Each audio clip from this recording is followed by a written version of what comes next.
मैं अभिषेक शुक्ला आप सभी बच्चों का बहुत बहुत स्वागत करता हूं एक शानदार से प्लेटफॉर्म फन अकेडमी पर। और उम्मीद करता हूं कि मैं आप सभी बच्चों को प्रॉपर तरीके से ऑडिबल एंड विजिबल हूंगा साथियों। और आप सभी बच्चों का इंडिया के largest learning platform fun academy पर स्वागत है। जो भी बच्चे नेट की तैयारी कर रहे हैं, हर एक वेडनेसडे को यहाँ पे नए नए बैचेस आप सभी बच्चों के लिए लॉन्च हो जाते हैं। ठीक है, जो भी बच्चे नेट की तैयारी कर रहे हैं आप सभी बच्चों के लिए परफेक्ट स्टडी पार्टनर होने वाला है साथियों। और आप सभी बच्चों के लिए इंडिया के लार्जेस्ट लर्निंग प्लेटफॉर्म जो कि अनअकैडमी पर टॉप एजुकेटर्स जो भी टीच कर रहे हैं आपको कंप्लीट पेपर 1 और कंप्लीट पेपर 2, चाहे वो कॉमर्स हो, इंग्लिश हो, हिस्ट्री हो, हिंदी हो, education, geography, environmental science, home science, electronic science, मतलब कहीं से किसी भी प्रकार का कोई भी सब्जेक्ट हो, चाहे वो आर्ट्स के सब्जेक्ट हुए, चाहे वो साइंस के सब्जेक्ट्स हुए, चाहे वो आपके आर्ट सॉरी मतलब उसके क्या कहते हैं आर्ट्स बोल लो, या फिर आप ये कह लो कॉमर्स के सब्जेक्ट्स हुए। ठीक है, तो आपके सारे सब्जेक्ट्स करवाए जा रहे हैं रेगुलर बेसिस पे। और आपके अगर आपको मैं एक छोटा सा इंट्रोडक्शन अपने बारे में देना चाहूँ, मेरा नाम है अभिषेक शुक्ला। मैं आपको अनअकैडमी पर टीच कर रहा हूँ, डेली लाइव टीच कर रहा हूँ। यह मेरा कोड है अभी101, जिस कोड का आप इस्तेमाल करके इंस्टेंट 10% का डिस्काउंट पा सकते हैं। मोर देन 4 इयर्स के एक्सपीरियंस के साथ टीच कर रहा हूँ आपको। Commerce paper 2 and paper 1 complete करवा रहा हूँ आप सभी स्टूडेंट्स को। तो साथियों आप लोग कोई बच्चा स्किप ना करें। और साथ ही साथ आप लोगों के लिए सब्सक्रिप्शंस भी अवेलेबल है, जहां पे प्लस आइकॉनिक के सब्सक्रिप्शंस दिए जाते हैं आपको, जहां पे इंडिया के बेस्ट एजुकेटर के साथ interactive live classes, structured courses, PDF live test quizzes दिए जाते हैं प्लस के अंदर। और अगर आप आइकॉनिक की बात करें तो आइकॉनिक में 4 बेनिफिट्स के साथ आपको personal coach, personalised doubt solving sessions, complete study material, SOP for interview preparation, ये सारी ही चीजें आपको दी जाती हैं। तो आपको ध्यान रखना साथियों, इस कोड का जरूर से जरूर इस्तेमाल करना है अभी101, जिससे आपको 10% का डिस्काउंट मिल सके। अभी101, ठीक है, चाहे आप प्लस का कोर्स ले रहे हैं, चाहे आप आइकॉनिक है, तो ये कुछ बेनिफिट्स आप सभी बच्चों को बता दिए गए हैं। जहां आपको डेमो लाइव कोड दिख रहा है, यहाँ पे आपको अभी101 कोड इस्तेमाल करना है। ठीक है, अभी101 इस्तेमाल करना है कोड, और आपको 10% का डिस्काउंट अवेल करना है। ठीक है, तो प्लस आइकॉनिक के ये कुछ बेनिफिट्स आपको बता दिए गए हैं। बक्स बाउंटी अवेलेबल है, जहां पे आपको कुछ भी कंटेंट इनएप्रोप्रिएट लग रहा है वीडियो के अंदर, आप क्लेम कर सकते हैं साथियों प्राइस के लिए। डिस्क्रिप्शन बॉक्स में आपको गूगल फॉर्म दिया गया है, गूगल फॉर्म को फिल करके साथियों। ठीक है, इसी तरीके से स्पेशल क्लासेस फीचर्स अवेलेबल है, जहां पे आपको इंटरेक्टिव लाइव क्लासेस, हर लर्नर्स के लिए पोल, आप हैंड रेज करके क्वेश्चंस पूछ सकते हैं। कोई क्लास इसलिए मिस नहीं करना, आपको डेली लेक्चर नोट्स प्रोवाइड किए जा रहे हैं, कहीं भी कभी भी किसी भी वक्त आप लोग एक्सेस ले सकते हैं। अपकमिंग स्पेशल्स आपके पास अवेलेबल है, आपके पास डाउनलोडेड और रिकॉर्डेड स्पेशल्स है, तो आप इनको भी देख सकते हैं, जो कि बिल्कुल फ्री ऑफ कॉस्ट है। तो ये कुछ बैचेस भी हैं जो कि 2022 में पेपर 1 के लिए और साथ ही साथ कॉमर्स पेपर 2 के लिए लॉन्च हो चुके हैं। तो इनको आप ज्वाइन करने के लिए आप इस कोड का जरूर से जरूर इस्तेमाल करेंगे अभी101, ठीक है, ABHI101, जिससे आपको 10% का डिस्काउंट मिल सके घर बैठे बैठे। ठीक है, तो चलिए आप सभी बच्चों को नमस्कार है, सत श्री अकाल है, सलाम वालेकुम है, आप सभी बच्चों को गुड आफ्टरनून है। तो फटाफट आ जाए, कुछ क्वेश्चंस हम लोग कर चुके थे, कुछ क्वेश्चंस यहाँ से स्टार्ट करते हैं। ठीक है, आई थिंक हमने कहाँ तक कर लिया था, कहाँ तक कर लिया था भाई, आई थिंक 16 से हमने करना है ना, 16 से करना है। चलिए, तो Aligarh Muslim University was set up in the year 1857, 1875, 1905 या 1916। Sir, please, I want to guidance for first paper. First, I am aspirant of UGC NET Arabic for the first time. So please, I have no any knowledge about the first paper. Please, how to start gradually. So you can do one thing. What's your name? Arabic literature. So your name is Arabic literature. So you can do one thing. You can join our channel if you want to actually learn from the free classes. अगर आपको free classes चाहिए, then you can join our YouTube channel और special classes. If you yet did not download the Unacademy application, आप उसको जाके download कीजिए and then use ABHI101 to unlock your classes. You can watch any of the classes for any of the educator. किसी की भी classes आप कभी भी देख सकते हैं, फ्री ऑफ कॉस्ट बिल्कुल। एंड साथ ही साथ you can take subscription, the availability there is also plus subscription and also iconic subscription. The benefits already I have told you, you can go through that and then join the subscription. So आपको ये करना है, subscription को join करना है, then you can prepare your paper 1 and also paper 2 very easily from this channel. So आप ये कर सकते हैं, तो आप जाइए एक बार, आप जरूर एक बार देखिए अनअकैडमी पर। और चलिए, तो उम्मीद करता हूं मैं आपको समझाने में चीजों को सफल हो पाया होगा। तो बी आपका इसका सही आंसर होगा साथियों। सेट एग्जाम के लिए भी आपको यहाँ पे पूरा पढ़ाया जाता है, कोई इसमें डाउट वाली बातें नहीं है। ठीक है, तो बी आपको बिल्कुल सही आंसर। 1875 अलीगढ़ मुस्लिम विश्वविद्यालय की स्थापना 1875 में हुई थी। ठीक है, तो बी आपका बिल्कुल सही आंसर। चलिए नेक्स्ट क्वेश्चन की तरफ बढ़ते हैं। निम्नलिखित में से कौन स्वतंत्र भारत के पहले शिक्षा मंत्री थे? Who among the following the first education minister of independent India?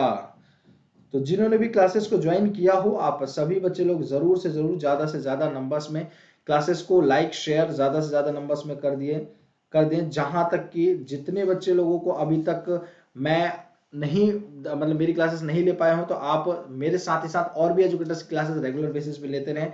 तो इसलिए आपको करना क्या है साथियों, सभी बच्चों को क्लासेस को ज्यादा से ज्यादा नंबर्स में लाइक एंड शेयर कर देना, क्योंकि आपके लाइक से तो यार हमें मोटिवेशन मिलता है ना। तो चलिए फटाफट जल्दी से लाइक शेयर कर देंगे। और who among the following was the first education minister? कौन था भाई इंडिपेंडेंट इंडिया के टाइम में? अबुल कमाल कलाम आजाद, सरदार वल्लभ भाई पटेल, या एस राधा कृष्णन, या none of the above? So what will be your right answer? चलिए जल्दी से फटाफट बताएंगे। चलिए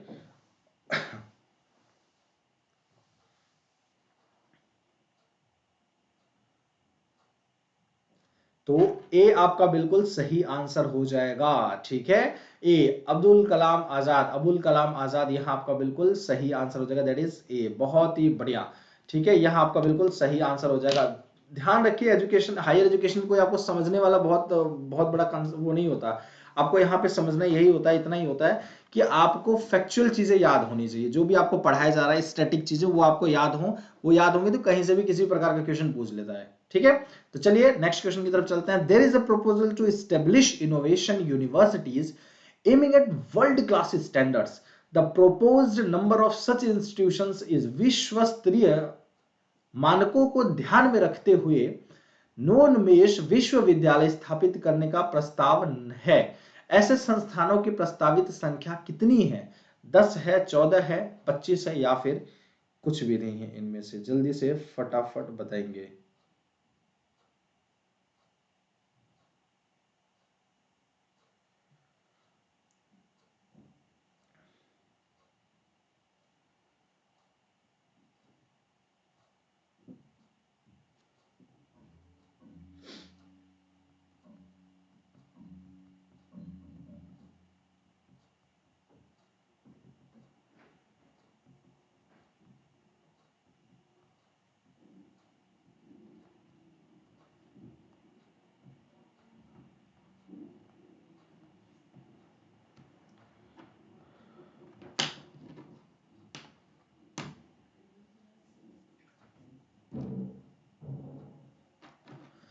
बी, दैट इज बी आपका बिल्कुल सही आंसर हो जाएगा। दैट इज बी, 14 की जो थी वह उस समय संख्या उपलब्ध थी विश्वविद्यालय की। ठीक है, तो यहां आपका बिल्कुल सही आंसर हो जाएगा। चलिए नेक्स्ट क्वेश्चन की तरफ चलते हैं। नेक्स्ट क्वेश्चन का आंसर क्या होगा, जल्दी से एक बार फटाफट आंसर करेंगे। फटाफट जितने भी बच्चे हैं, which of the following satellite channels was launched on 26th of January 2003 for the spread of technical growth and development of distance education in India? Bharat में दूरस्थ शिक्षा के तकनीकी विकास और विकास के प्रसार के लिए 26 जनवरी 2003 को निम्नलिखित में से कौन सा उपग्रह चैनल लॉन्च किया गया था? एकलव्य, या द्रोणाचार्य, या ज्ञान दर्शन, या ज्ञानवड़ी?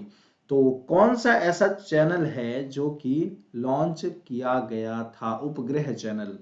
ठीक है, जल्दी से फटाफट बताएंगे जितने भी बच्चे हैं। आंसर चाहे हो सकता है कितने इसमें ऐसे बच्चे होंगे जो कि क्लास को पहली बार देख रहे होंगे, और हायर एजुकेशन भी हो सकता है पहली बार देख रहे होंगे।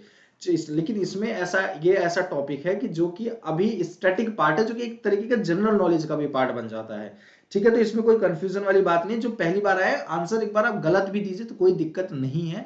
आपको जब सही पता लग जाएगा, फिर आप जब पढ़ रहे होंगे, आप सच में जब कभी आंसर कर रहे होंगे किसी के सामने, तो आपको हमेशा याद रहेगा। इसलिए always try to do the answer. आपको हमेशा आंसर देना जरूरी होता है। ठीक है, आंसर हमेशा दिया करें आप लोग। ठीक है, तो ए आपका बिल्कुल सही आंसर हो जाएगा। एकलव्य नाम था उस उपग्रह चैनल का। ठीक है, क्या नाम था?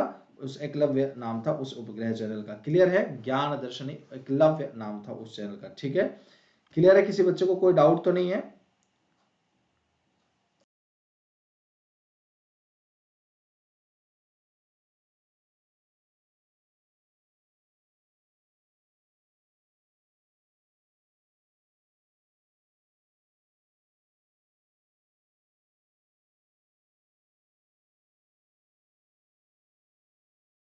यह आपका बिल्कुल सही आंसर हो जाएगा। चलिए नेक्स्ट क्वेश्चन की तरफ चलते हैं। क्वेश्चन नंबर 20, निम्नलिखित में से कौन सा संस्थान एमएचआरडी द्वारा स्थापित किया गया है?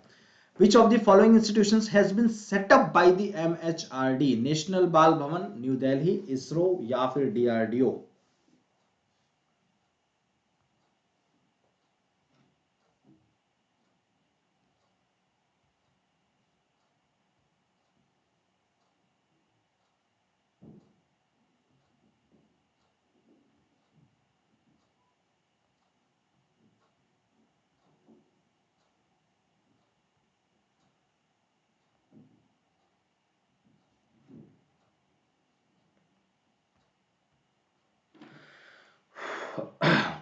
चलिए, तो which of the following institution has been set up by the MHRD?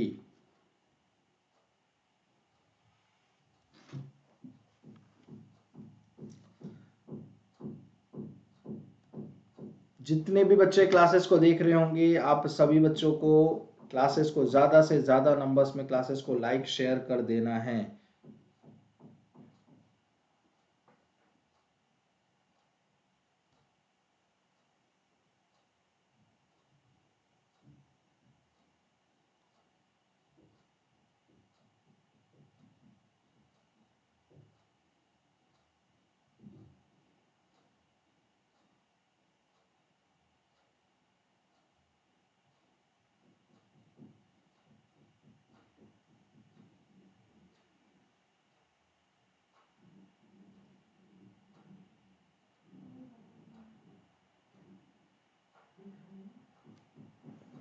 चलिए, तो ये आपका बिल्कुल सही आंसर हो जाएगा। दैट इज नेशनल बाल भवन, that is situated in New Delhi. आपका न्यू दिल्ली में ये सिचुएटेड है, तो आप लोग इस चीज का ध्यान रखेंगे। ठीक है, चलिए नेक्स्ट क्वेश्चन आपका होता है क्वेश्चन नंबर 21। साइट का अर्थ क्या है? साइट का अर्थ मतलब आप ये समझिए फुल फॉर्म। ठीक है, साइट का फुल फॉर्म क्या होगा? ठीक है, जल्दी से फटाफट बताएंगे।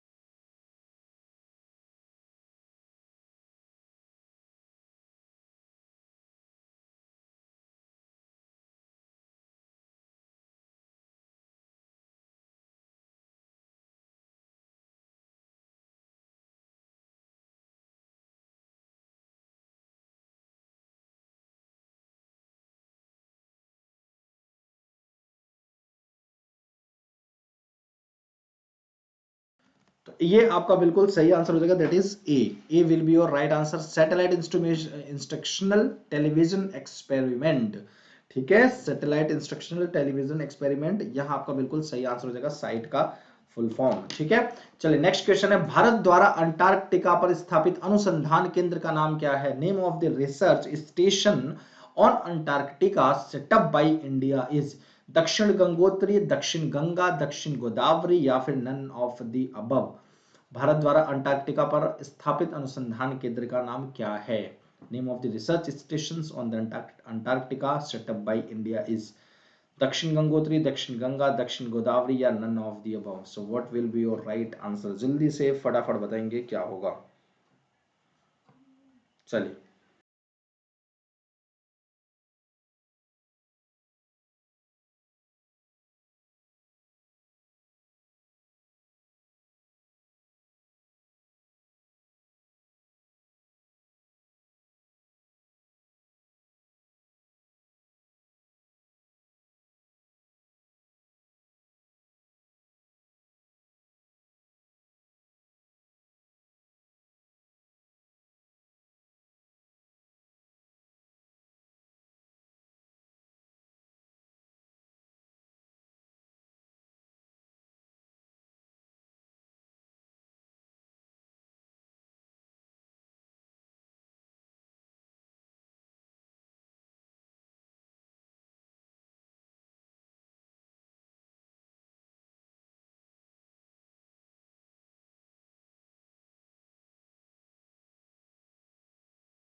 ठीक है, एकदम बिल्कुल बिल्कुल करेक्ट, आप सभी बच्चों का आंसर सही है एकदम। ठीक है, तो ए आपका बिल्कुल सही आंसर क्या हो जाएगा, दक्षिण गंगोत्री से यहाँ आपका बिल्कुल ये सही आंसर हो जाएगा। ठीक है, चलिए नेक्स्ट क्वेश्चन की तरफ बढ़ते हैं। नेक्स्ट क्वेश्चन क्या है साथियों, the foundation training of selected IAS, ICS भी बोला था तो कोई गलत नहीं है, क्यों नहीं गलत है, क्योंकि पहले तो आईसीएस ही बोला जाता था। ठीक है, तो the foundation training of selected IAS, जो सपना होता है ऑफिसर्स, इज कंडक्टेड एट, चयनित आईएएस अधिकारियों की नींव प्रशिक्षण आयोजित कहां पे किया जाता है, एलबीएस लबासना, एलबीएसएनए भी बोला जा सकता है, ऑफ पब्लिक एडमिनिस्ट्रेशन, ठीक है, in Mussoorie, MG Chandigarh, UPSC New Delhi, या फिर ऑल स्टेट कैपिटल्स। सो बहुत इजी क्वेश्चन है ये आप सभी बच्चों को, और आपको डिस्क्रिप्शन बॉक्स में भी आपको टेलीग्राम चैनल्स दिए हैं, तो आप वहां पे जाके ज्वाइन कर सकते हैं। आपको रेगुलर बेसिस पे जितनी भी क्लासेस बिल्कुल फ्री ऑफ कॉस्ट हो रही हैं वो आपको प्रोवाइड कर दी जाती हैं। ठीक है, तो आप उस चीज से एकदम बिल्कुल बेफिक्र रहें आप लोग। ठीक,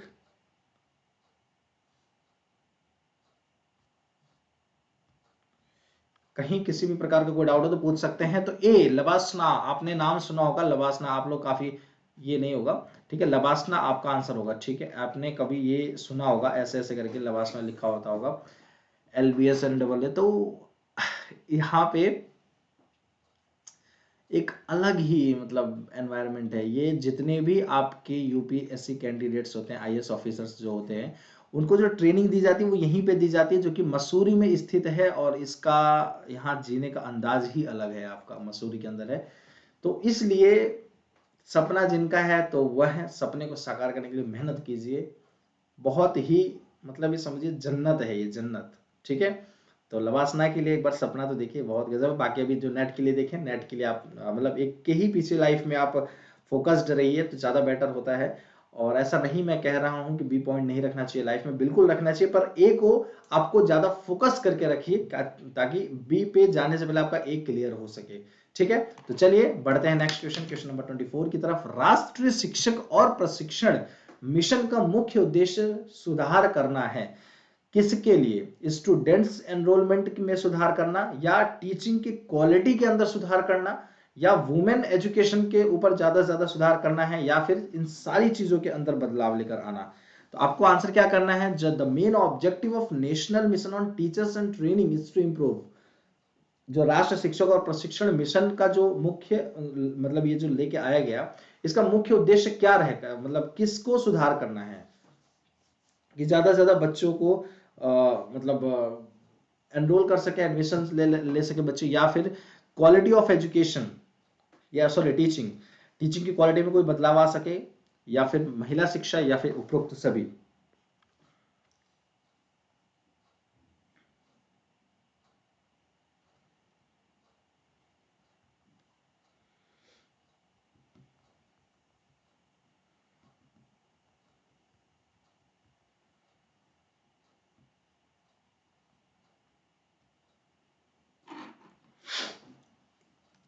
ठीक है, तो बी आपका बिल्कुल सही आंसर हो जाएगा, दैट इज शिक्षण की गुणवत्ता। यहां पे देखो क्लियर लिखा हुआ है टीचर्स, यहाँ नेशनल मिशन ऑन, और किसके किसके ऊपर, teachers and training, teachers and training is to improve, improve किसका भाई, टीचर्स एंड ट्रेनिंग।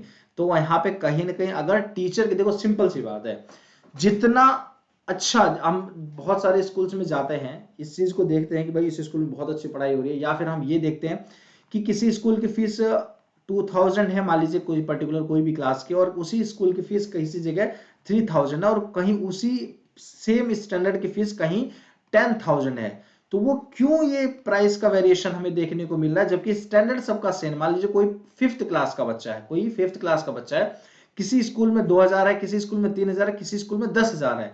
वो क्या अंतर है, वो कहीं ना कहीं आपको वहां पे एक टीचिंग एनवायरनमेंट जो है उसका अंतर नजर आता है, और साथ ही साथ आपको वह भी अंतर नजर आता है कि वहां पे बच्चों का एजुकेशन लेवल कैसा है, वहां पे टीचर्स की जो जो मतलब ऐसे बोलते हैं जो टीचिंग प्रोवाइड कर रहे हैं, जो सॉरी टीचिंग नहीं, जो लर्निंग प्रोवाइड कर रहे हैं टीचर्स के द्वारा, वो किस क्वालिटी का प्रोवाइड कर रहे हैं। क्योंकि जितना बेटर क्वालिटी ऑफ एजुकेशन होगा उतना ही बेटर ज्यादा से ज्यादा बच्चों का एनरोलमेंट होगा।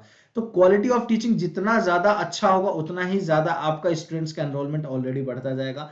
और वुमेन एजुकेशन, ये सारी चीजें तो ऑब्वियस सी बात है, क्वालिटी ऑफ एजुकेशन के अंदर किसी भी प्रकार का पार्शियलिटी नहीं होती है, तो आप समझ ही सकते हैं। ठीक है, तो यहाँ आपका बिल्कुल सही उत्तर हो जाएगा। ठीक है, तो बी आपका बिल्कुल सही आंसर हो जाएगा, तो कोई डाउट नहीं होना चाहिए आपको। ठीक है, क्वालिटी ऑफ टीचिंग में जितना बदलाव होगा उतना ही ये सारी चीजें अपने आप बढ़ जाएंगी। तो PACER is the acronym for professionals actions committee for educational reforms, professional accreditation committee for educational reforms, या professionals actions committee for educational research, या फिर none of the above.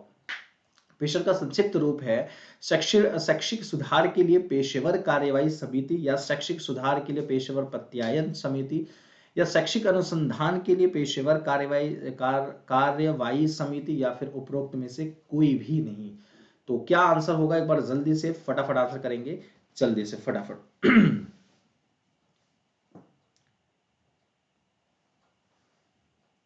Pacer is the acronym for, pacer का संक्षिप्त रूप name क्या है, आप समझिए, फुल फॉर्म बताना है आपको। ठीक है, क्या बताना है, फुल फॉर्म बताना है।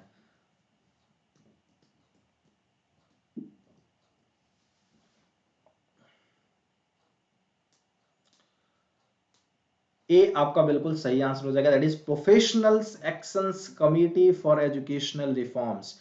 एक प्रोफेशन, देखो टीचिंग क्या है, एक आपका प्रोफेशन है, ध्यान से समझना, टीचिंग क्या है, आपका एक प्रोफेशन है। इस टीचिंग प्रोफेशन के अंदर, इस टीचिंग प्रोफेशन के अंदर एक प्रॉपर एक्शंस लिया जा सके, टीचिंग प्रोफेशन के अंदर एक प्रॉपर एक्शन लिया जा सके, एक ऐसी कमिटी बनाई गई है जो कि, क्योंकि देखो टीचिंग एक ऐसा प्रोफेशन है जहां से लर्नर्स का एग्जीक्यूशन होता है, जहां पे लर्नर्स अपने आप को एक अगले लेवल पर लेकर जाते हैं और एक लाइफ में सही डिसीजंस कहाँ पे क्या गलत है क्या सही, इसका पहचान कर पाते हैं। तो इस टीचिंग को जो प्रोफेशन दिया, इस प्रोफेशन के प्रति एक कुछ एक्शंस लिए जा सके, कुछ रिफॉर्म्स लेकर आने के लिए, किसके अंदर, एजुकेशन के अंदर। यहाँ पे आप शायद दिख नहीं रहा होगा, यहाँ पे देखिए, किसके अंदर रिफॉर्म्स लेकर आ सके, आपके एजुकेशन के अंदर रिफॉर्म्स आ सके, किसके अंदर, आपके एजुकेशन के अंदर। तो एजुकेशन के अंदर आपका रिफॉर्म आ सके, इसीलिए एक तरीके की एक कमेटी बनाएगी जिसका नाम रखा गया पेसर, और फुल फॉर्म इसका क्या है, प्रोफेशनल्स एक्शंस इस पर लिया जा सके इस कमेटी के द्वारा, और किस लिए लिया जा सके, वो आपके एजुकेशन के अंदर एक पर्टिकुलर कुछ कुछ रिफॉर्म्स लेकर आने के लिए। ठीक है, तो यह एक कमेटी बनाई गई, तो आपका यहां बिल्कुल सही आंसर हो जाएगा, that is A. Next question की बात करते हैं, तो Mahila Samakhya was born out of the new education policy of 1986 which stressed the need for an intervention to create gender equality through women's education. It was launched in which year? महिला समाख्या का जन्म 1986 की नई शिक्षा नीति से हुआ था, जिसमें महिलाओं की शिक्षा के माध्यम से लैंगिक समानता पैदा करने के लिए हस्तक्षेप की आवश्यकता पर बल दिया गया था। इसे वर्ष में, किस वर्ष में लॉन्च किया गया था, 1989 में, 1992 में, 1996 में, या 1998 में। So which will be your right answer, एक बार जल्दी से फटाफट आंसर करेंगे साथियों। ठीक है, महिला समाख्या का जन्म 1986 की नई शिक्षा नीति से हुआ था, तो जिसमें महिलाओं की शिक्षा के माध्यम से लैंगिक समानता पैदा करने के लिए हस्तक्षेप की आवश्यकता पर बल दिया गया था। इसे किस वर्ष में लॉन्च किया गया, 1989, 1992 या 1996? सो ए आपका बिल्कुल सही आंसर हो जाएगा, that is 1989। This will be your right answer. 1989 के अंदर इसको लॉन्च किया गया था। क्लियर है? जैसे ही आप लोगों को कहीं ना कहीं कुछ नोटिफिकेशन या मुझे नोटिफिकेशन आता है, उस तुरंत ही आप लोगों को नोटिफिकेशन प्रोवाइड कर दूंगा मैं कि कब आपके फॉर्म लॉन्च हो रहे हैं, कब ये सारी चीजें हो रही हैं, कब फॉर्म आ रहे हैं, सारी चीजें, है ना। लॉन्च वर्ड पढ़ते पढ़ते फॉर्म को भी बोले लॉन्च कब हो रहा है। चलिए, who was the chairman of university education commission set up इन 1948? 1948 में स्थापित विश्वविद्यालय शिक्षा आयोग के अध्यक्ष कौन थे? Doctor S Radhakrishnan, doctor D S Kothari, या फिर मौलाना अबुल कलाम आजाद, या फिर सी डी देशमुख?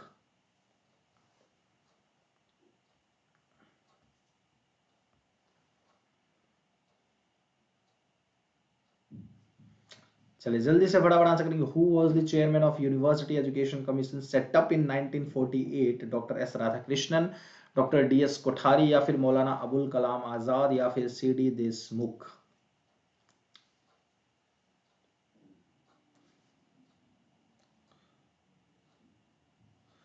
और जितने भी बच्चे देख रहे होंगे इस चीज को ध्यान रखना है आपको कि कोशिश करना है कि सभी बच्चे, जितने भी बच्चे देख रहे हो, कोशिश करना है आप सभी बच्चों को क्लासेस को देखना और आंसर्स सभी को करना है।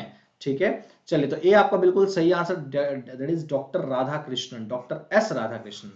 ठीक है, तो 1948 में जो विश्वविद्यालय स्थापित किया गया था, उस शिक्षा आयोग का जो अध्यक्ष थे वो कौन था? आपके डॉक्टर एस राधाकृष्णन। ठीक है, who was the chairman of university education commission, university education commission के जो चेयरमैन थे वो कौन था? 1948 में जो स्थापित किया गया था, doctor S Radhakrishnan, doctor S Radhakrishnan.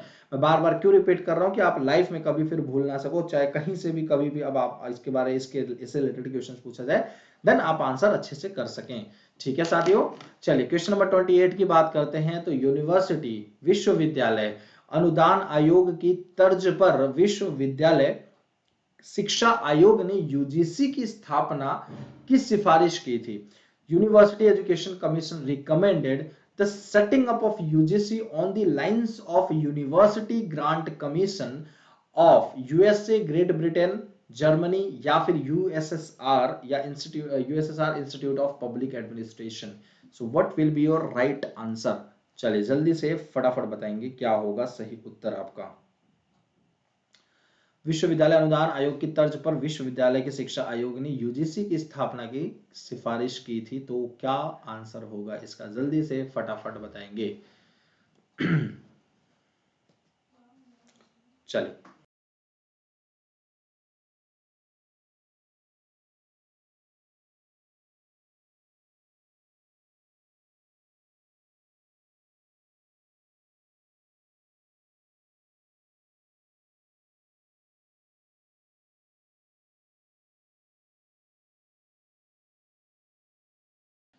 ठीक है, बी आपका बिल्कुल सही answer, that is Great Britain. आपका यह बिल्कुल सही। University education commission recommend to setting up of, जो यूजीसी का सेटिंग अप मतलब सेट किया गया है यूनिवर्सिटी के, यूजीसी को आप ऐसे समझिए, तो वो किसके द्वारा, किसके अनुदान के द्वारा ये किया गया है? आपके ग्रेट ब्रिटेन के सिफारिश पे ये किया गया।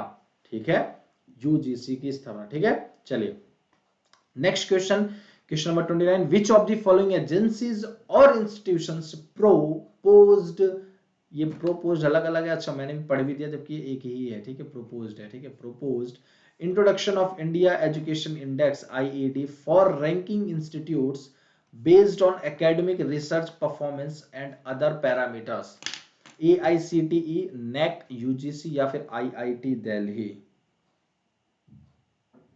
सो क्या होगा आपका सही आंसर? यूजीसी में कौन सी एजेंसी या संस्थान प्रोफेसर भारत शिक्षा प्रोपोज्ड भारत शिक्षा सूचकांक, अकादमिक अनुसंधान प्रदर्शन और अन्य मापदंडों के आधार पर रैंकिंग संस्थानों के लिए आई आईईडी आईईडी हाँ, चलिए एआईसीटीई, नेक या फिर, चलिए बी आपका बिल्कुल सही आंसर हो जाएगा। ठीक है, ठीक है, national academic for accreditation council, यहां आपका बिल्कुल सही आंसर है, दैट इज नेक। ठीक है, नेक का फुल फॉर्म मैंने आपको बता भी दिया और आपको उम्मीद करता हूं पता होगा, जो कि आप आए दिन पढ़ते ही रहते हो, जब जब हायर एजुकेशन पढ़ोगे नेक का जरूर बात करते हैं, और नेक आप लोग देखते हो, उसकी फुल फॉर्म भी देखते रहते हैं। ठीक है, चलिए क्वेश्चन नंबर 30, छात्र नामांकन के मामले में दुनिया का सबसे बड़ा विश्वविद्यालय कौन सा है? The largest university in the world in the terms of student enrolment is, student enrolment के आधार पे अगर सबसे बड़ी यूनिवर्सिटी पूरी दुनिया की मानी जाए तो कौन सी है? Beijing university, that is situated in China, या फिर बी आर अम्बेडकर यूनिवर्सिटी अपने देश में हैदराबाद, मतलब अपने इंडिया के हैदराबाद में, या Indira Gandhi open national open university new Delhi में, या फिर नन ऑफ, एक ही एक ऐसी यूनिवर्सिटी है जो चाइना वाले का नाम आ गया, अदरवाइज बताएं। ये भी अपने देश का, ये भी अपने देश का है, तो बताएं जल्दी से। चलो।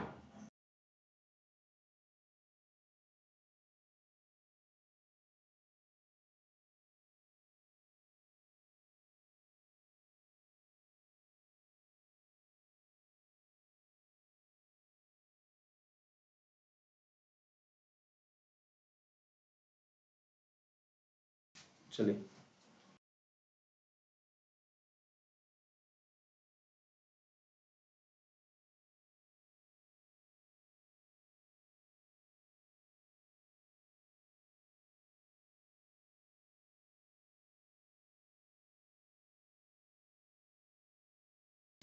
चलिए, तो सी आपका बिल्कुल सही आंसर हो जाएगा। दैट इज काफी बच्चों का एकदम बिल्कुल सही आंसर ही आया है। ठीक है, चलिए, तो आपका सी बिल्कुल सही आंसर हो जाएगा। That is Indira Gandhi national open university, that is new Delhi. ठीक है, चलिए,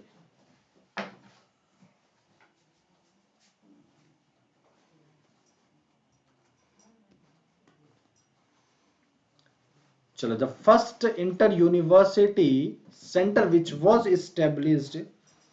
which was established by UGC in 1984 is Inter University Accelerated Center, Nuclear Science Center, Inter University Center for Astronomy and Astrophysics IUCAA, या inter university accelerator centre formally nuclear science centre, या फिर none of the above. तो जल्दी से फटाफट answer करेंगे, क्या होगा?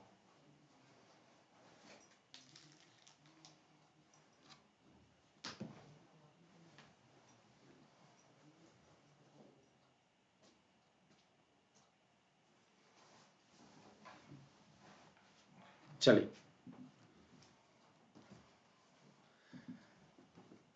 थोड़ा सा जल्दी से फटाफट, जल्दी से, कम ऑन, फास्ट आंसर करना है सभी बच्चों को। जो भी बच्चे हो जल्दी से फटाफट आंसर करेंगे, जल्दी से फास्ट। चलो, तो सी आपका बिल्कुल सही आंसर है। काफी बच्चों का बिल्कुल सही आंसर, अंतर विश्वविद्यालय त्वरक केंद्र, पूर्व में परमाणु विज्ञान केंद्र। ठीक है, तो सी आपका बिल्कुल सही आंसर होगा। That is inter university accelerator centre. ठीक है, इंटर यूनिवर्सिटी एसिलरेटर सेंटर। ठीक है, यहाँ आपका बिल्कुल सही आंसर हो जाएगा। चलिए, क्वेश्चन नंबर 32। दूरस्थ शिक्षा परिषद ने वर्ष 2002 में Arjun Singh centre for distance and open learning की स्थापना की। तो क्या नाम रखा उसे यूनिवर्सिटी का? जामिया मिलिया यूनिवर्सिटी, इस्लामिया यूनिवर्सिटी जो कि है आपकी दिल्ली में, दिल्ली यूनिवर्सिटी, या जेएनयू वो भी दिल्ली में, इग्नू आप वो भी दिल्ली, तो बताएंगे।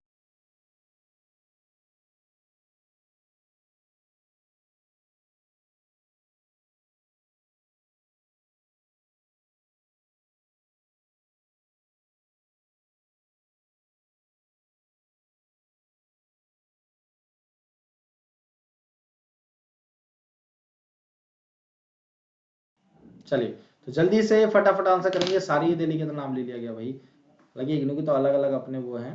ठीक है, चलिए, जल्दी से फटाफट आंसर करेंगे। बहुत इजी क्वेश्चन है, इसका आंसर सभी लोग जहां तक किए मुझे दे देंगे, सभी सही आंसर दे देंगे।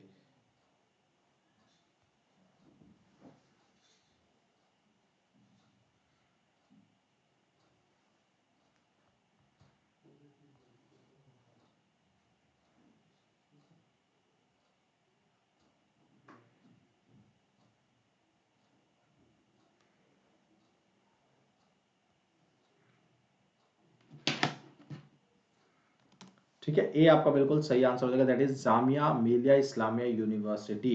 Jamia Millia Islamia university, that is Jamia Millia Islamia university, ये आपका बिल्कुल सही उत्तर हो जाएगा। ठीक है, ए। चलिए, क्वेश्चन नंबर 33 की बात करते हैं। निम्नलिखित में से कौन सा पहला निजी संस्थान था जिसे 1976 में डीम्ड विश्वविद्यालय का दर्जा दिया गया था? Which of the following was the first private institutions to be granted the status of a deemed university in 1976? Manipal Academy of Higher Education, Symbiosis Institute, that is in Pune, या Thapar university, that is Patiala, या फिर Amethi university, that is in Noida. So आपका क्या answer होगा, जल्दी से बताएंगे। निम्नलिखित में से कौन सा पहला निजी संस्थान था जिसे 1976 में डीम्ड विश्वविद्यालय का दर्जा दिया गया था? मणिपाल उच्च शिक्षा अकादमी, सिम्बायोसिस संस्थान पुणे, थापर विश्वविद्यालय पटियाला, एमिटी एमिटी विश्वविद्यालय नोएडा। जल्दी से बताएंगे।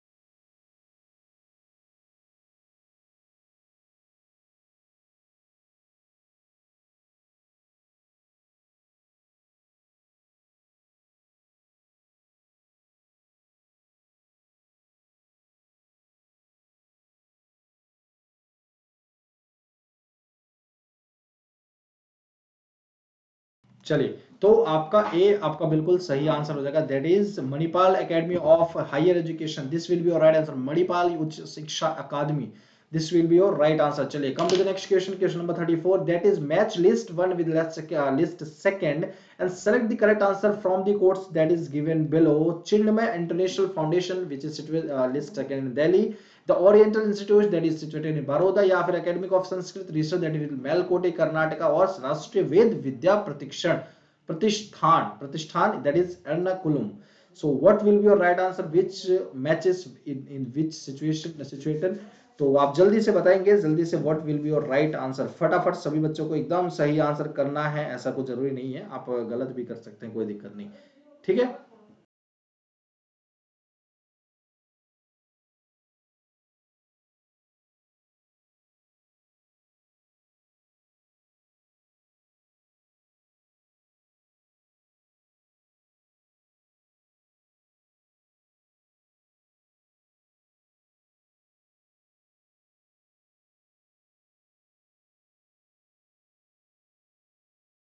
ए आपका बिल्कुल सही आंसर हो जाएगा, ए का 4 Chinmaya international foundation that is Ernakulam, नाम से ही लग रहा है जैसे कि आप देख पा रहे होंगे, oriental institute that is in Delhi, and आपका academic for Sanskrit that is in Melkote Karnataka, and Rashtra Ved Vidya Pratishthan that is in D for first Delhi, sorry Baroda भी इसमें ये वाला हो जाएगा, ठीक है।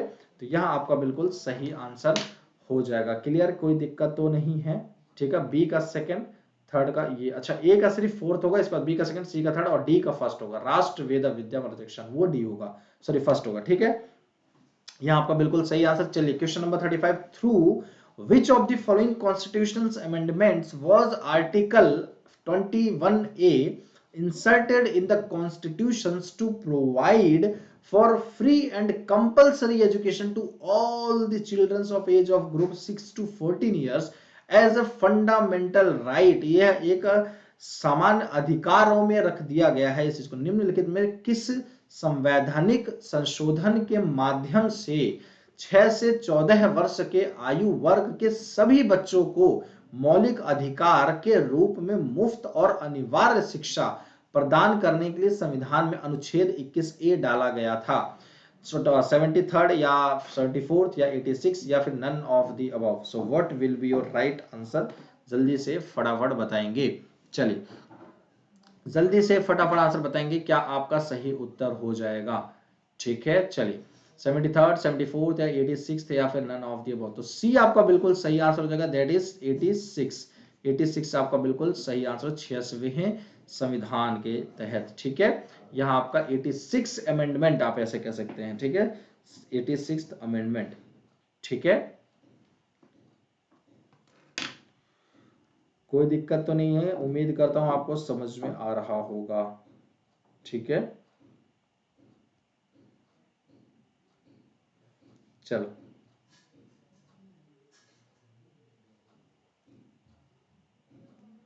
चलो तो यहाँ आपका इसमें रखा गया था, और साथ ही साथ इसमें ये भी आपको रख गया था कंपलसरी एजुकेशन, साथ में आपको ये भी रख गया था जो कि मतलब चाइल्डहुड को कैसे ज्यादा से ज्यादा बेटरमेंट ऑफ चाइल्डहुड को बनाया जा सके, यह भी बहुत जरूरी था। तो ये 86th अमेंडमेंट में कर दिया गया था आपका, ठीक है, ठीक है, for the act of I think article 45, ठीक। चलिए next question, question number next की तरफ चलते हैं। नेक्स्ट क्वेश्चन क्या, match list and list second and select the correct answer from the course that is given below. National law institute, Indian institute of advanced studies, national judicial academy या फिर national saving institute. तो शिमला, भोपाल, हैदराबाद या फिर नागपुर। सो क्या आपका सही answer होगा, एक बार जल्दी से फटाफट आंसर करेंगे सभी लोग। और जितने भी बच्चे हैं क्लासेस को, जिन्होंने अभी तक लाइक शेयर नहीं किया है क्लासेस को, ज्यादा से ज्यादा नंबर्स में क्लासेस को लाइक शेयर जरूर कर देंगे साथियों, सभी बच्चे लोग।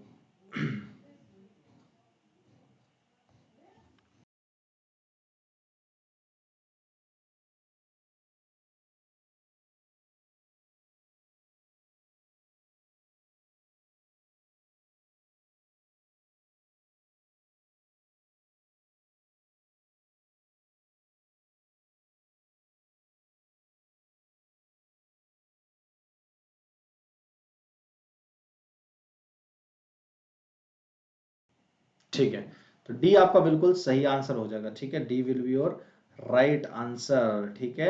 ए का थर्ड, डी आपका बिल्कुल सही आंसर है। देख सकते हैं, ए का थर्ड, बी का फर्स्ट, सी का सेकंड, डी का फोर्थ। क्लियर है? तो ए का थर्ड मतलब national law institute that is in Hyderabad, and B का first Indian institute of advance studies that is in Shimla. ठीक। National judicial academy that is in Bhopal.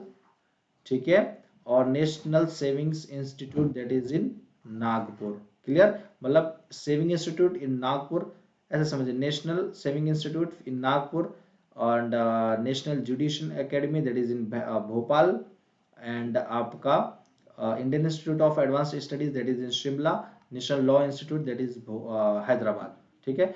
Law institute कहाँ पे आपका? हैदराबाद में। कहाँ पे है? हैदराबाद में। क्लियर है? कोई दिक्कत तो नहीं है? यार ये क्या हो रहा है, एक सेकेंड। ठीक है। तो यहाँ आपका बिल्कुल सही आंसर हो जाएगा, कोई डाउट नहीं होना चाहिए किसी भी प्रकार का। ठीक है। चलिए नेक्स्ट क्वेश्चन की तरफ चलते हैं। क्वेश्चन नंबर 37, भारतीय जनसंचार संस्थान अवस्थित है? Indian institute of mass communication is located in Ahmedabad, new Delhi, या फिर हैदराबाद, या फिर जयपुर। ठीक है। भारतीय जनसंचार संस्थान कहां पे अवस्थित है? अहमदाबाद में, न्यू दिल्ली में, हैदराबाद में, या फिर जयपुर में? तो कहां स्थित है? एक बार जल्दी से फटाफट आंसर करेंगे भाई, कहां पे स्थित है? चलिए, Indian institute of mass communication is located in Ahmedabad, new Delhi, Hyderabad, या फिर जयपुर। भारतीय जनसंचार संस्थान अवस्थित है, फटाफट आंसर करेंगे, कहां पे अवस्थित है भाई? अहमदाबाद में, न्यू दिल्ली में, हैदराबाद, या फिर जयपुर? फटाफट जल्दी से, कम ऑन, डू फास्ट, जल्दी जल्दी आंसर करने हैं आप सभी बच्चों को, फटाफट।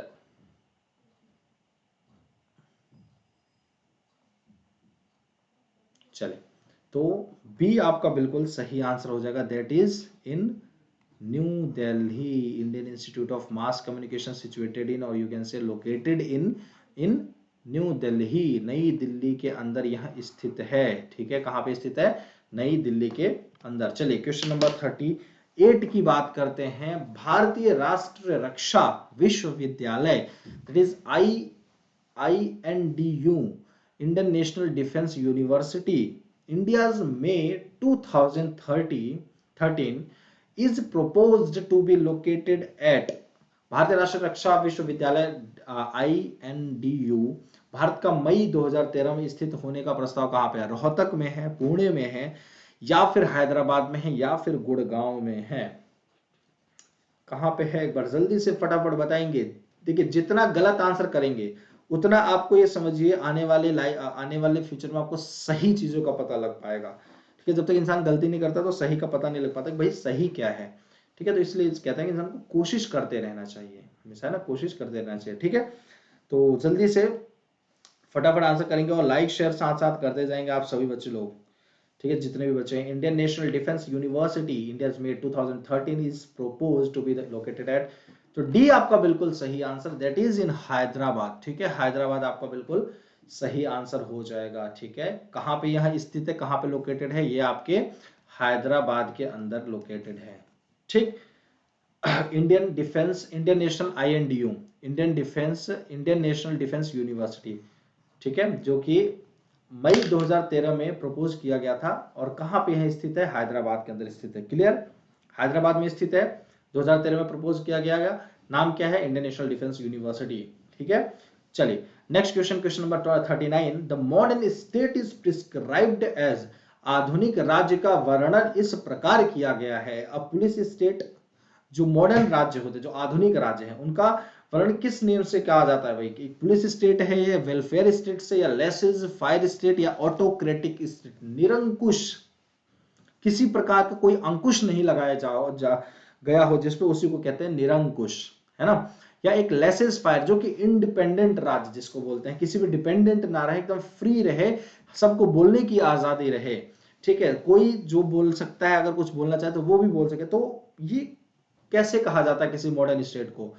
पुलिस, या फिर पुलिस राज्य को मॉडर्न स्टेट कहा जाता है, डिस्क्राइब किया गया है, या वेलफेयर स्टेट को, या लेसेस फायर स्टेट को, या फिर ऑटोक्रेटिक स्टेट को? तो हम क्या बोल सकते हैं, क्या नाम बता सकते हैं, बस जल्दी से फटाफट आंसर करेंगे साथियों। फटाफट जल्दी से आप सभी बच्चे लोग आंसर करेंगे।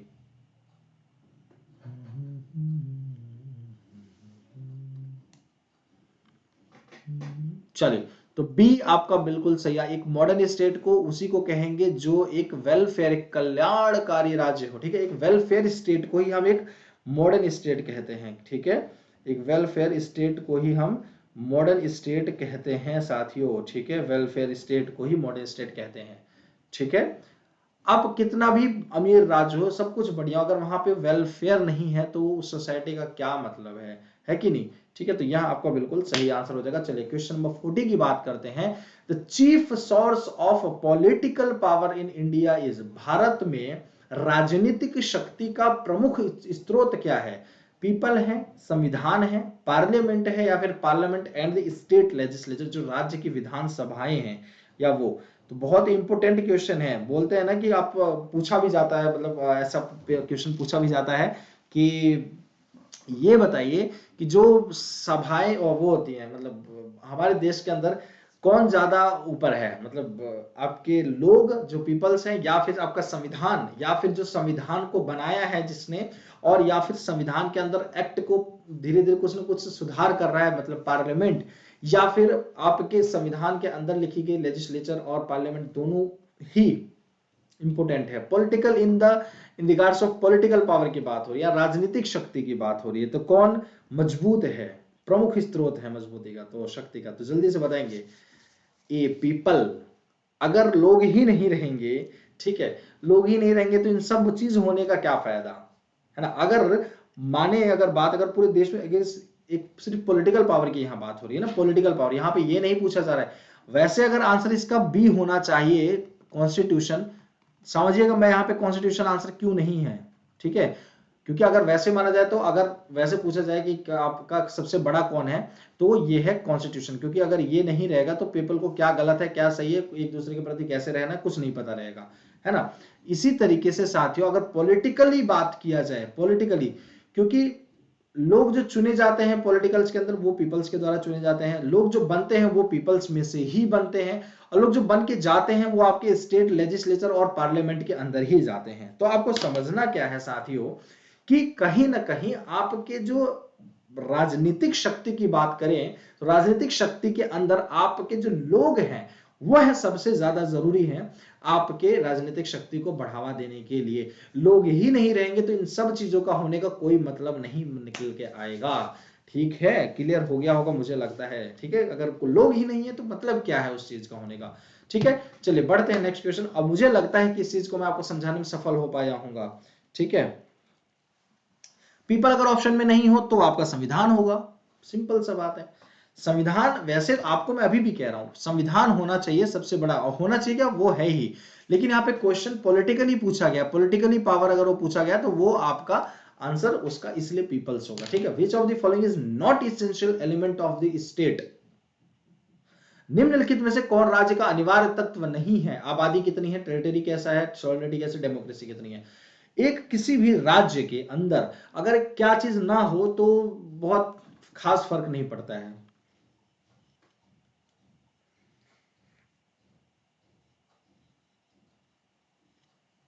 बताएं जल्दी से फटाफट, जो कि बहुत खास फर्क नहीं पड़ता है। पड़ता भी होगा तो हो सकता है, क्योंकि भाई एक इसका आंसर देंगे फिर उसके बाद उसको मैं थोड़ा सा आपको एक्सप्लेन करके बताऊंगा। अगर नहीं है वो चीज तो पड़ता है, बट बहुत इसेंशियल एलिमेंट नहीं है।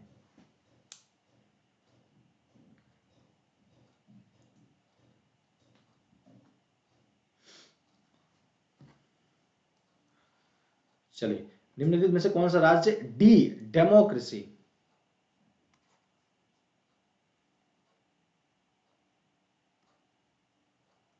चलो, सो ये क्या पूछा गया, which of the following is not an essential element of the state, ये है क्या, डेमोक्रेसी। देखो, डेमोक्रेसी जानते हैं जैसे कि हम हमारे हर एक उसमें है, मतलब हर एक राज्य में है ना। तो ये क्या है, कहीं ना कहीं आपका लोकतंत्र होना तो यार जरूरी होना चाहिए, इसेंशियल एलिमेंट में आना चाहिए, पर यहाँ पे लिखा है इसेंशियल एलिमेंट नहीं है, तो ये आपका, जहां तक कि मेरी तरफ से इसका आंसर ये होना चाहिए कि आंसर ये आपका, एक सेकेंड, टेरिटरी। ठीक है, कौन सा राज्य कितना बड़ा है, यह बहुत बड़ा एलिमेंट नहीं होता है। ठीक है, बाकी पॉपुलेशन, सोवर्निटी, डेमोक्रेसी तो होना बहुत जरूरी है भाई, डेमोक्रेसी तो बहुत जरूरी है ना। टेरिटरी जो है, टेरिटरी इसेंशियल एलिमेंट है, इससे ये भी एक तरीके का आपका एलिमेंट है, बट छोटा बड़ा है, ये भी आपका एक तरीके से सही है। पॉपुलेशन भी, पॉपुलेशन का होना जरूरी है। सोवर्निटी, डेमोक्रेसी बिल्कुल सही है, डी सही है, क्योंकि कहीं कहीं आप क्या हो सकता है, प्रजातंत्र हो, है ना, आज भी कहीं ना कहीं, जैसे नेपाल के अंदर से हुआ, अब वहां पे प्रजातंत्र अपनाई गई हो, तो डेमोक्रेसी एक आपका स्टेट का एलिमेंट उतना ज्यादा बड़े पे नहीं माना जाता, क्योंकि जो कंट्री डेमोक्रेटिक नहीं है, तो ऐसा मतलब वो नहीं है कि वो स्टेट एक अच्छे लेवल पर नहीं है। ठीक है, तो वो कहीं ना कहीं जरूरी है। चलिए, तो डी आपका बिल्कुल सही आंसर हो जाएगा। चलिए, next question, which of the following factors is are responsible for the increase of the role of government in developing countries? Economic planning, rising expectations of people, या प्राइवेटाइजेशन, या emergence of concept of welfare state, या select the most appropriate answer from the given below.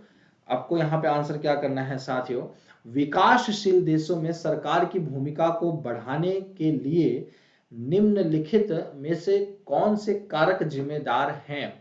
आर्थिक योजना, economic planning करना, rising expectations of people, जैसे लोगों की उम्मीदें बढ़ रही हैं उस पर कार्य करना, या प्राइवेटाइजेशन करते जाना, जैसे कि आज के क्षेत्र में, अब आज के टाइम में आपको दिख रहा है, या कल्याणकारी राज्य की अवधारणा का एक उदय होते हुए देखना। तो क्या आपका एक सही उचित आंसर होना चाहिए? जल्दी से फटाफट आंसर करेंगे सभी साथी लोग। चलिए, तो which of the following factors is or are responsible for increase in the role of government in developing countries? तो आपका बी बिल्कुल सही आंसर हो जाएगा, फर्स्ट, सेकंड एंड फोर्थ। ध्यान से समझिएगा यहाँ पे क्या बोला गया है। आज भी हमारे देश के अंदर जो ये प्राइवेटाइजेशन हो रहा है, इस पे इतनी सवालात उठ रहे हैं, इतनी आंदोलनकारी लोग दिख रहे हैं इसके प्रति, क्योंकि भाई लोगों को लगता है ऐसा कि सरकार चीजों को संभाल नहीं पा रही है और उसको प्राइवेट कर दे रही है धीरे धीरे चीजों को। ट्रेन को हो गया, एरोप्लेन को हो गया, आपके एयरपोर्ट्स को हो गया, मतलब चीजों को देखने को हमें मिल रहा है कि चीजें प्राइवेटाइज होते जा रही हैं। बट कहीं ना कहीं हो सकता है, कहीं ना कहीं सरकार ने भी उस चीज को सोचा होगा कि हाँ भाई, इतनी सारी जिम्मेदारियों को होते हुए वो अपनी चीजों को उतने अच्छे से मैनेज नहीं कर पा रही है, कहीं ना कहीं जितने अच्छे प्राइवेट वाले कर लेते हैं, है कि नहीं है। परंतु इस चीज का सीधा प्रभाव पड़ता है आपके यूजर्स, आपके कस्टमर्स के ऊपर, क्योंकि हो सकता है जो आपका सरकारी कोई चीज, जो सरकारी जो रेट होता है किसी चीज का, वो 5 रुपए है, तो वो कहीं ना कहीं प्राइवेट वालों की तरफ से वो 8 रुपए का मिलेगा। क्यों मिलेगा? क्योंकि प्राइवेट वाले हो सकता है ये 3 रुपए इसलिए महंगा दे रहे हैं क्योंकि ये सरकारी वाले से फैसिलिटी थोड़ा सा ज्यादा अच्छे तरीके से दे रहे हैं, और थोड़ा सरकारी चीजों का गारंटी होता है। बट आपका प्राइवेट वालों का चीज के लेके भाग गए, क्या कर लेंगे, क्या कुछ पता नहीं है कि नहीं है। तो बस ये क्या है, प्राइवेट वाले थोड़ा महंगा देते हैं चीजों को, बट कहीं ना कहीं फैसिलिटी भी अच्छी होती है उनकी। आप कभी प्राइवेट और गवर्नमेंट हॉस्पिटल्स में जाके देख सकते हैं, काफी अंतर नजर आ जाता है आपको वैसे भी। बाकी बेस्ट होता है गवर्नमेंट, मानते हैं इस चीज को, लेकिन कहीं ना कहीं हमें यह देखने को मिलना चाहिए। तो कहीं ना कहीं यहाँ जरूरी है इकोनॉमिक के प्रति प्लानिंग होना। ठीक है, जो भी लोगों की उम्मीदें बढ़ रही हैं उस उम्मीदों पर कार्य होना। ठीक है, क्योंकि जितनी उम्मीदों पर कार्य होगी, जैसे लोगों की जितनी उम्मीदें बढ़ेंगी, जितना अच्छा कार्य होगा उतना अच्छा HDI हमारा रिपोर्ट जाएगा, ह्यूमन डेवलपमेंट इंडेक्स अच्छा होगा, है कि नहीं है। कंसेप्ट ऑफ वेलफेयर स्टेट का जितना से ज्यादा एस्टेब्लिशमेंट होगा उतना ही हमारे देश के लिए भी अच्छा होगा, जितना ज्यादा हम emergence of concept of welfare state कर पाएंगे, है कि नहीं। तो बी आपका बिल्कुल सही आंसर हो जाएगा, that is first, second and fourth. ये आपका प्राइवेटाइजेशन उतना नहीं दिया जाता है, क्योंकि अगर हम यहाँ पे सिंपल से लिखा हुआ है, रोल ऑफ गवर्नमेंट बोला गया है, रोल ऑफ गवर्नमेंट, तो रोल ऑफ गवर्नमेंट प्राइवेटाइजेशन के अंदर नहीं होता, role of government public welfare के लिए होता है। ठीक है, टोटली पब्लिक वेलफेयर, और पब्लिक वेलफेयर का कार्य गवर्नमेंट ही करती है। ठीक है, तो यहाँ पे प्राइवेटाइजेशन का इन्वॉल्वमेंट नहीं होता है। क्लियर है सभी बच्चों को? तो उम्मीद करता हूँ कंसेप्ट आपको समझ में आ गया होगा कि प्राइवेटाइजेशन क्यों नहीं है।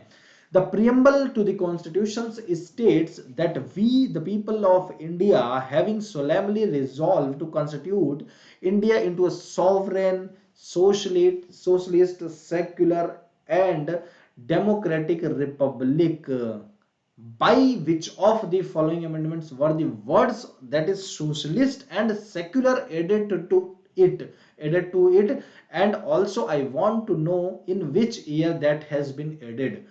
कौन से साल में इसको ऐड किया गया, ये भी अगर आप लोग बताएं तो ज्यादा मैं समझूंगा उचित रहेगा। कि संविधान की प्रस्तावना जो है उसमें कहा गया है कि हम भारत के लोग, भारत एक संप्रभु समाजवादी धर्म निरपेक्ष पंथ निरपेक्ष लोकतांत्रिक गणराज्य बनाने का संकल्प लेते हैं। तो आपका किस संशोधन द्वारा इसमें समाजवादी और धर्मनिरपेक्ष शब्द जोड़ा गया था? तो यह आपका जोड़ा गया था आपके 42nd अमेंडमेंट के द्वारा। ठीक है, 42nd जब अमेंडमेंट हुआ था तो इसके द्वारा आपका ये शब्द जोड़ा गया था, that is socialist and secular add किया गया था इस टाइम पे। क्लियर है आप सभी बच्चों को? Socialist and secular word use किया गया था आपके 42nd अमेंडमेंट में। ठीक है, तो यहाँ आपका बिल्कुल सही आंसर हो जाएगा। ये आई थिंक मुझे लगता है कि हर एक एनसीईआरटी में आपको स्टार्टिंग में ही एक प्रियम्बल दिख जाता है। क्यों? एक आपके संविधान का एक समरी दिख जाती है कि आपका संविधान किस आधार पर लिखा है, क्योंकि संविधान हमारे लोगों के ही लिए तो लिखा गया है। तो कोई भी बच्चा जब किताब को पढ़ रहा होता है तो पहले ही पेज पे वो लिखा रहता है उसका संविधान का प्रियम्बल, कि बच्चे को संविधान पूरा ना पता हो लेकिन संविधान का एक समरी पता हो कि ये हम देश में इसी के बिहाफ पे हमारी सोच जो है वो बनी है और इसी के बिहाफ पे हम कानूनन आगे बढ़ते हैं। क्या सही है क्या गलत है हम इसी आधार पे जानते हैं, है कि नहीं? है तो कहीं ना कहीं इस चीज को हमें समझना बड़ा जरूरी होता है। इसलिए हर एक मतलब स्टार्टिंग में हर एक बुक में पहले पेज पे आपको दिख जाता है, that is preamble of India. ठीक है, चलिए नेक्स्ट क्वेश्चन की बात करते हैं। सो नेक्स्ट क्वेश्चन क्या है? इन अ फेडरल स्टेट, एक संघीय राज्य में states are more powerful than the centre, centre is more powerful than the states, या a presidential form of government functions, या none of the above. So क्या होगा आंसर? यहाँ पे पूछा क्या गया है साथियों, एक संघीय राज्य के अंदर एक राज्य केंद्र की तुलना में अधिक शक्तिशाली है, केंद्र राज्यों की तुलना में अधिक शक्तिशाली है, सरकारी कार्यों का एक राष्ट्रपति रूप है, या फिर उपरोक्त में से कोई नहीं। आप इसका आंसर करेंगे और फिर मैं आप सभी बच्चों को मैं समझाऊंगा इसका कंसेप्ट जो है कि क्या एक्चुअल में है इसका मतलब। ठीक है, तो आप लोग जल्दी से फटाफट इसका उम्मीद करता हूं आंसर कर रहे होंगे। देखो यहाँ पे क्या है, देखो कुछ भी हो किसी भी स्टेट के अंदर आपको इस चीज को समझिए कि सेंटर सबसे बड़ा ही होता है हमेशा। फेडरल स्टेट के अंदर भी होता है, सेंटर का कहीं ना कहीं जो पावर है वो ज्यादा हमेशा होती ही होती है। ठीक है, केंद्र नाम से लग रहा है कि चीजों का केंद्र केंद्र यही है, सेंटर। ठीक है, तो ए आपका बिल्कुल सही है। फेडरल स्टेट के अंदर states are more powerful than the centre. लेकिन आपका फेडरल का मतलब समझिए पहले क्या होता है। फेडरल जैसे हमारे देश के अंदर कुछ भी हो आपका क्वासी फेडरल बोला जाता है हमारे देश को, इसलिए पूरी तरीके से फेडरल नहीं बोला जाता, हालांकि है लेकिन थोड़ा बहुत, लेकिन हमारे देश को क्वासी फेडरल बोला जाता है। अब साथियों यहाँ समझने की क्या जरूरत है, फेडरल का मतलब क्या होता है कि भाई राज्य और केंद्र ये दोनों अपने अपने संविधान के आधार पे अपने राज्य को चलाएंगे, अपनी चीजों को प्रति एक्ट बनाएंगे, है कि नहीं है?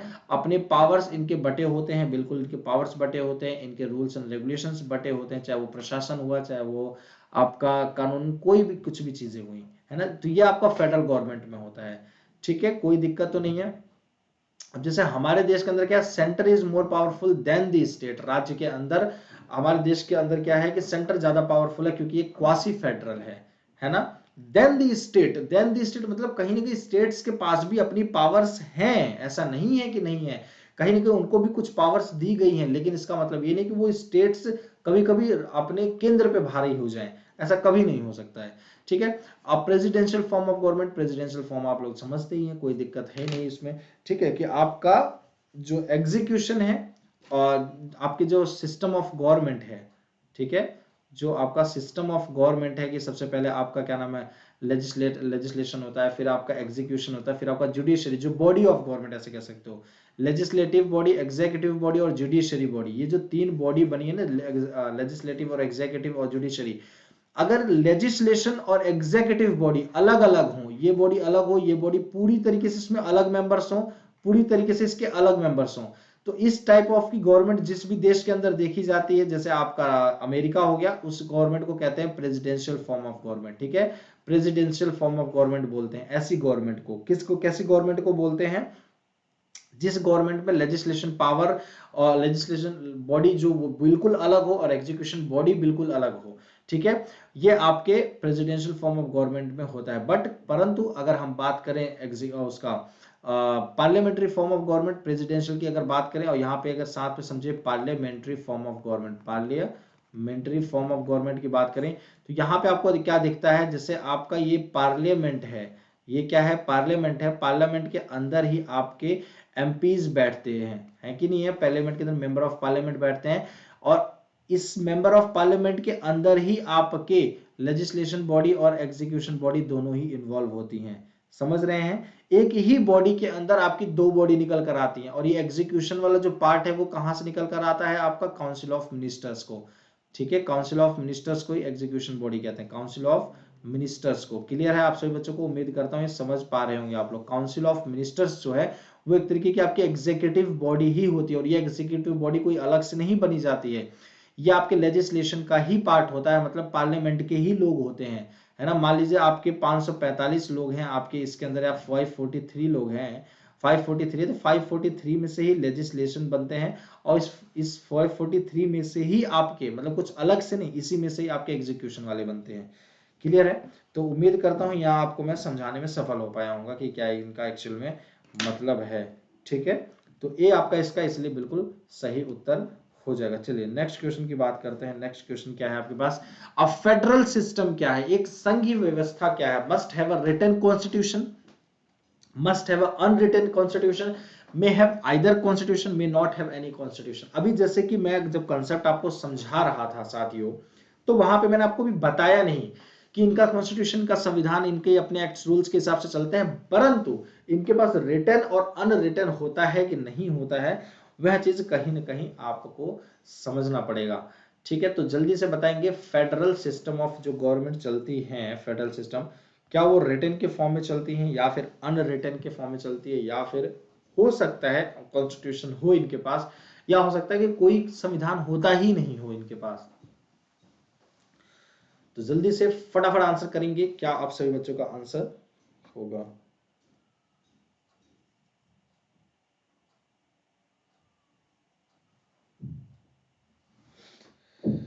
चलिए,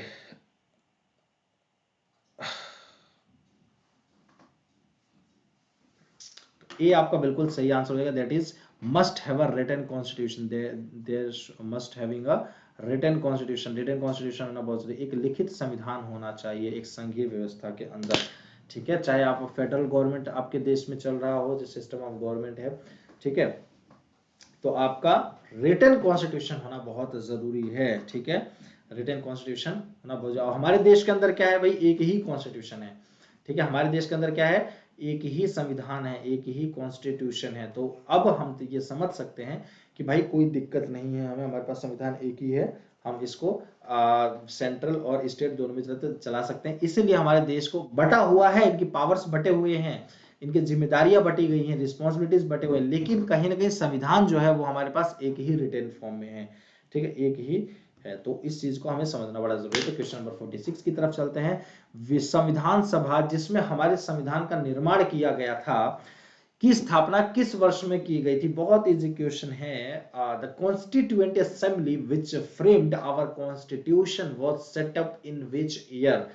तो जल्दी से बताएंगे कौन से साल में आपके इस संविधान सभा का स्थापना की गई थी। 1942 में, 1942 में, 1945 में, या 1946 या फिर 1947 में, तो किस साल में हुआ था ये, जल्दी से बताएंगे आप सभी बच्चों का क्या होगा आंसर। ठीक है, 1942, 1945, 46, 47। ये 42 के बाद 43 और 44 नहीं लिखा, अदरवाइज पूरा सीरियल नंबर हो जाता, लेकिन आपके पास फिर ऑप्शंस बढ़ जाते, फिर आपके पास है कि नहीं है।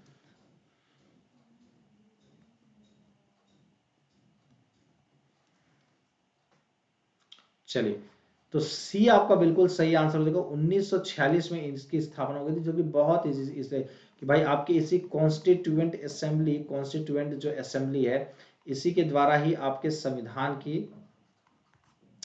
1946 के अंदर आपका ये कॉन्स्टिट्यूएंट असेंबली का गठन हुआ, और उसी के बाद इसी का 1946 के अंदर ही अंदर आपके साथ ही साथ ये एक संसद कहला सके उसके लिए भी एक एक्ट पास हुआ इंडिया के प्रति। और साथ ही साथ आपका फिर यहाँ से कॉन्स्टिट्यूशन बनना स्टार्ट हुआ, जिसमें आपका 2 साल 18 महीने कुछ लगे थे टाइम और 11 दिन, है ना।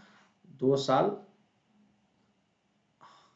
2 साल, हाँ ठीक है, ऐसे कुछ है ना। 2 साल 18 महीने नहीं कह सकते, 2 साल 11 महीने 18 दिन लगे होंगे ना, 18 महीने कह सकते, 3 साल नहीं हो गया फिर वो। 2 साल 11 महीने 18 दिन ये आपके कहीं ना कहीं ये लगा था आपका टाइम। और फिर इसके बाद फाइनली जाके 1949 26 नवंबर 26 नवंबर 1949 को, जैसे कि अभी आप लोग देख भी पा रहे होंगे, आपका संविधान जो है वो 26 नवंबर 1949 को बन के एकदम तैयार हो गया, इनेक्ट हो गया। और फाइनली जब इसको एग्जीक्यूट करना स्टार्ट हुआ, तो एग्जीक्यूशन इसका कब हुआ, 1950 26 जनवरी।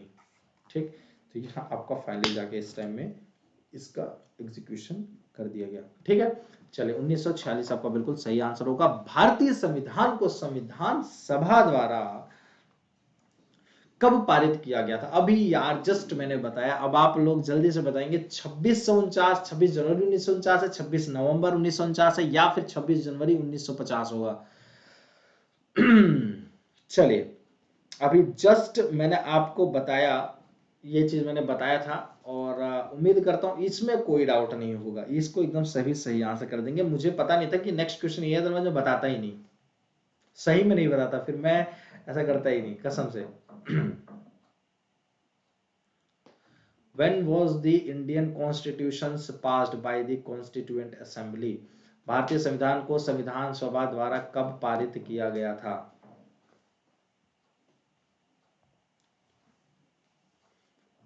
26 नवंबर 1949, 26 नवंबर 1949, 26 जनवरी 1950, या फिर आपका नन ऑफ दी अबव। सो ए आपका बिल्कुल सही आंसर हो जाएगा, दैट इज 26 नवंबर 1949। अभी जस्ट मैंने बताया कि कॉन्स्टिट्यूशन के द्वारा, ये कॉन्स्टिट्यूएंट असेंबली के द्वारा ये पास कर दिया गया कि आपका संविधान हो गया है तैयार।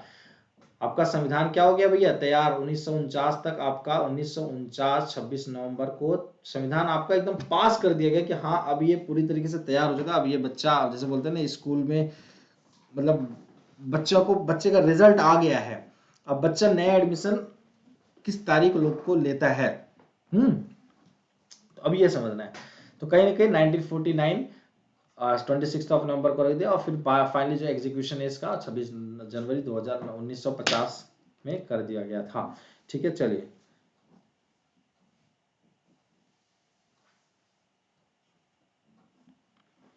नहीं हो सकता है, पता होगा ये सभी को थोड़ा सा, लेकिन फिर भी बच्चे कंफ्यूज हो जाते हैं इसलिए। चलो, which of the following personalities was the chairperson of the drafting committee of Indian constitution? बहुत बच्चे इसमें भी कंफ्यूज हो जाते हैं भाई, कि निम्नलिखित में से कौन सा व्यक्तित्व भारतीय संविधान की मसौदा समिति के अध्यक्ष थे? ड्राफ्टिंग कमेटी के अध्यक्ष कौन था? जो भारतीय संविधान को बनाया गया है उसके जो चेयरपर्सन ड्राफ्टिंग कमेटी के कौन थे? राजेंद्र प्रसाद, डॉक्टर राजेंद्र प्रसाद यहाँ पे होगा, या तेज बहादुर सप्रू, या राजगोपालाचारी, या फिर doctor B R Ambedkar, doctor Bhimrao Baba, doctor Bhimrao Ambedkar Sahab. ठीक है।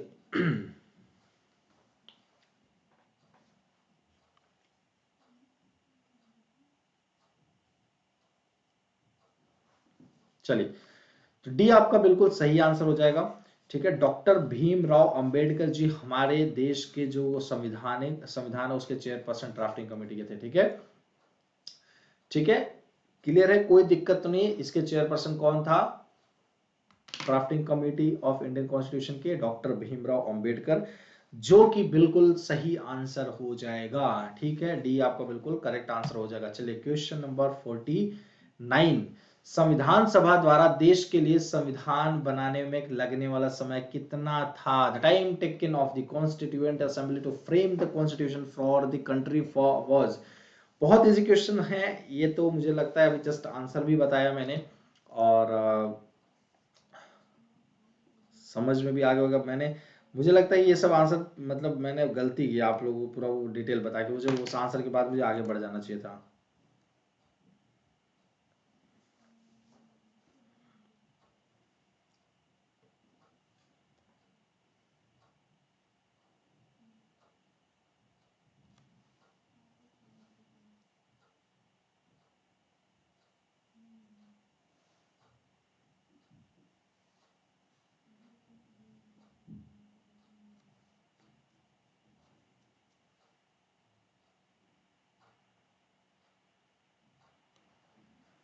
चलिए, तो बी आपका बिल्कुल सही आंसर हो जाएगा। अभी जस्ट मैंने आपको बताया भी कि आपके संविधान को बनने में जो लगने वाला समय है वो कितना लगा था, 2 ईयर लगे थे, 11 डेज लगे थे, सॉरी 11 मंथ्स लगे थे, एंड आपके 18 डेज लगे थे। तो यहाँ आपका कहीं ना कहीं थोड़ा सा ये रहा, ठीक है। तो 11 मंथ है, ठीक है, 11 मंथ,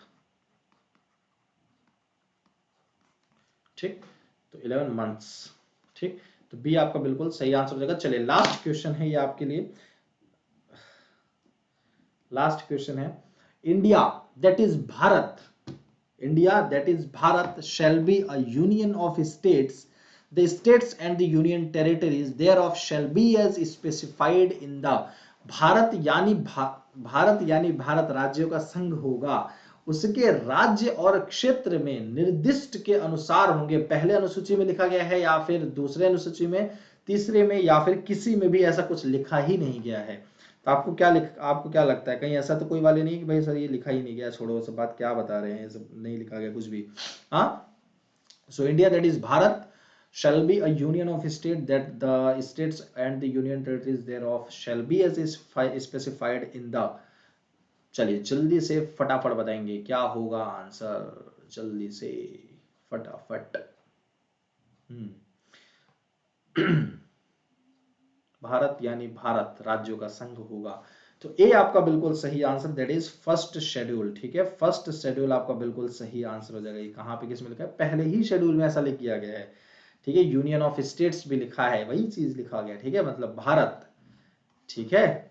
तो यहाँ आपका बिल्कुल सही हो जाएगा। तो उम्मीद करता हूं आज ये जो आपको आई थिंक 50 क्वेश्चन जो करवाए गए आपको बिल्कुल समझ में आया होगा और अच्छी लगी होगी क्लास। उम्मीद करता हूं आप लोगों को पसंद आई होगी क्लास। किसी प्रकार का कोई डाउट होगा तो आप मुझसे जरूर पूछेंगे भी, और कमेंट बॉक्स में आप सभी बच्चे लोग कमेंट करके पूछ सकते हैं, सर मुझे ये डाउट है, और अपनी राय भी लिख सकते हैं, अपने सजेशंस लिख सकते हैं, आपके एडवाइस भी लिख सकते हैं, है ना। मतलब किसी भी प्रकार की कुछ भी अगर आपको अपनी चीजें बतानी है, लिखनी है, तो आप बता सकते हैं। अगर कुछ लगता है कि सर ये सब्जेक्ट से लेके आए जाए, या फिर कोशिश की जाए सर इस तरीके से पढ़ाया जाए, ये टाइमिंग होनी चाहिए, मतलब अपने आप सजेशंस लिख सकते हैं और अपने डाउट्स भी लिख सकते हैं। आपके क्वेश्चंस के डाउट्स, आपके डाउट्स के आंसर जरूर किए जाएंगे। तो चलिए साथियों, आप सभी बच्चों को अगर किसी प्रकार का कोई क्वेश्चन है माइंड में पूछ सकते हैं। और जो बच्चे न्यू हैं, अभी चैनल पे सब्सक्राइब नहीं किया, तो चैनल को सब्सक्राइब जरूर कर देंगे, और बेल आइकन को प्रेस कर देंगे भाई, बेल आइकन को प्रेस कर लेंगे, जिससे आपको 10 मतलब रेगुलर बेसिस पे अपडेट्स मिलती रहें। ऑल पर क्लिक कर देंगे।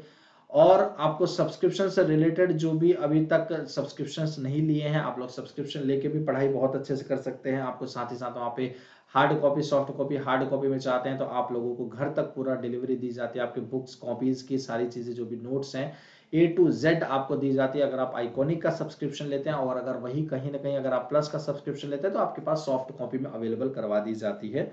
A to Z आपकी पूरी कंप्लीट प्रिपरेशन एक ही सब्सक्रिप्शन में करवा दी जाती है। और वह सब्सक्रिप्शन आप इस कोड का इस्तेमाल करके ले सकते हैं। वो कोड है अभी 101, ABHI 101। इस कोड का आप इस्तेमाल करेंगे, आपको इंस्टेंट 10% का डिस्काउंट भी मिल जाएगा। और साथ ही साथ आप लोग मेरे प्यारे साथियों, इस कोड का इस्तेमाल करके एक ही सब्सक्रिप्शन में पेपर 1 और कंप्लीट पेपर 2 अपनी तैयारी कर सकते हैं, एक ही प्लेटफॉर्म पर, एक ही जगह पर जुड़कर, और बहुत सारे एजुकेटर्स के साथ, ठीक है। तो यह मेरा कोड है, इस कोड का जरूर से जरूर आप इस्तेमाल करें, अभी 101, ठीक है। तो ये कोड है 10% ऑफ के लिए, जरूर इस यूज करना है। और साथियों, जैसे कि आप सब्सक्रिप्शन ले रहे होते हैं, तो आप जैसे अगर आइकॉनिक का सब्सक्रिप्शन लेते हैं, जहां पे आपको घर तक पूरा होम टू होम आपको पूरी सर्विस दी जाती है, आपको प्रोवाइड किया जाता है, जितने बुक्स हैं, नोट्स हैं, सारी चीजें।